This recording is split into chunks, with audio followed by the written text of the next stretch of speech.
Hey, what's up guys? Welcome to your very first robotics tutorial. Now, in this video, I'll explain you the basics of Arduino microcontroller as we will use it for our programs. So, Arduino is an open source hardware board which is used by electronic hobbyists, artists, designers and even electronic newbies for building projects related to electronics. Since it is an open source hardware board, the design files of Arduino are made publicly available online by its developers.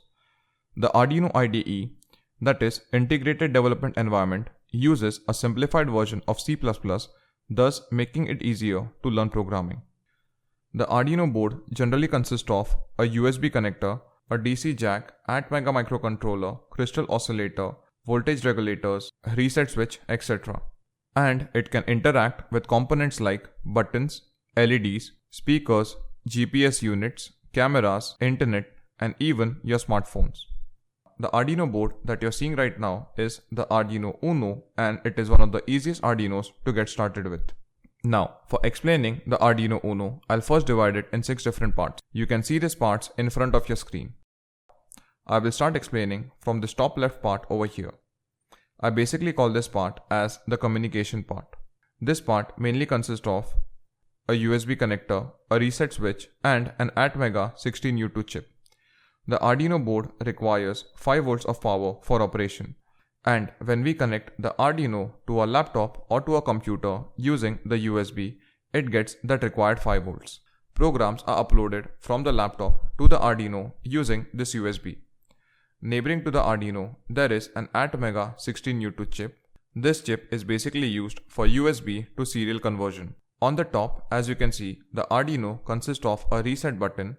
We can use this button to reset the Arduino. Now, if you look at this part over here, which is on the lower left side, then this part is called as the external power supply part. This part consists of a DC jack connector and a voltage regulator. So guys, after uploading the program in the Arduino, if we want to give external power supply to it, then we can provide external power using this DC jack connector. We can supply external power between 7 volts to 12 volts using a battery or an adapter.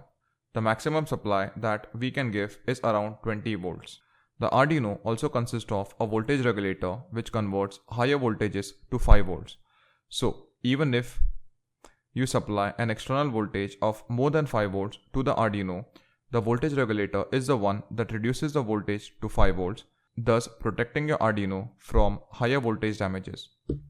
Next, let's talk about the Arduino microcontroller board. The Arduino Uno consists of an ATmega 328 microcontroller. The ATmega 328 is a 28-pin microcontroller, out of which 20 pins are data pins. Out of these 20 data pins, 14 pins are digital data pins and 6 pins are analog data pins. We can use the data pins either as input or as output. Some technical specifications of this microcontroller are: it consists of a flash memory of 32 KB, SRAM of 2 KB, EEPROM of 1 KB. The Arduino board also consists of a 16 MHz crystal oscillator. And as I told you earlier, the Arduino board consists of 14 digital pins which are labeled from 0 to 13. If we look at pin number 0 and 1, then over here RX and TX is written, which stands for transmitter and receiver. So we can basically use pin number 0 and 1 for serial communication, that is for communication between a Bluetooth, GSM or even your computer. Now if you look over here, the Arduino consists of a transmit and receive LED. These LEDs will blink when we upload the program from the computer or whenever a data is transmitted to the Arduino. The LED above the transmit LED, which is labeled as L, is internally connected to pin number 13 of the Arduino. So we can control this LED by writing a data on pin number 13. An Arduino consists of 6 analog pins which are labeled from A0 to A5, and we can use these pins for connecting analog sensors or analog devices. The analog values that we can plot using the analog pins is in the range of 0 to 1023. Neighboring to the analog pins, we have the power pins. Now, using the power pins, we can supply power to the sensors and other electronic components that run at 3.3 volts and 5 volts. So as you can see, there is one 3.3 volt pin and one 5 volt pin for supply. The Arduino consists of 3 ground pins, 2 pins at the bottom and 1 pin at the top. The Arduino consists of an on LED. This LED will basically turn on when Arduino gets 5 volts of power either from the USB or from an external power supply. So guys, in this video, I've explained you the basics of Arduino, and in the next video, we will install the Arduino IDE.